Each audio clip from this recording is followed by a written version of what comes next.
In today's video, I'm going to teach you how to add motion blur in CapCut. Let's get started by opening CapCut. You can use either the web version in your browser or the mobile or desktop app. The interface may look slightly different across platforms, but the tools we need are in the same places, so you can follow along easily. Once CapCut is open, choose Create New. This starts a fresh project so you're working in a clean timeline. It's the best way to keep things organized and focus on one edit at a time. Next, select the 16:9 aspect ratio.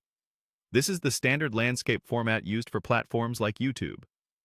Choosing it now ensures your canvas and preview match where your video will be seen, which helps you judge motion blur more accurately.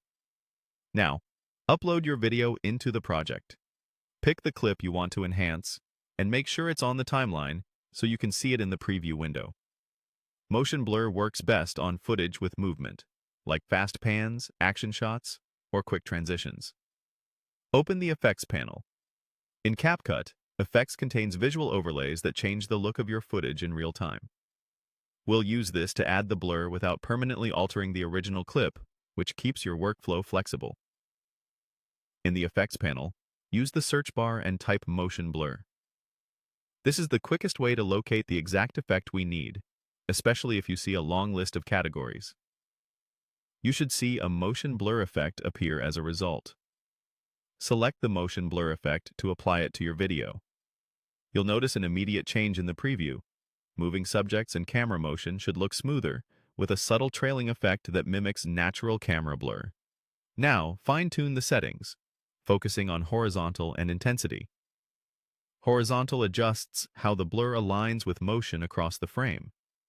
If your clip features side-to-side movement, a stronger horizontal emphasis can make motion feel more natural. If the movement is angled or mixed, keep this setting balanced so you avoid awkward streaks. Intensity controls how strong the blur appears. Start conservatively and increase it until the motion feels smooth without turning into heavy ghosting. Play your clip to preview the results and nudge the sliders while watching the most dynamic parts of your footage. A good rule is to enhance motion without drawing attention to the effect itself. Subtlety usually looks more cinematic and keeps details readable. That's it. You've added motion blur in CapCut and refined it to match your clip. Feel free to re-watch your footage, make small adjustments, and trust your eye until the movement feels polished and natural.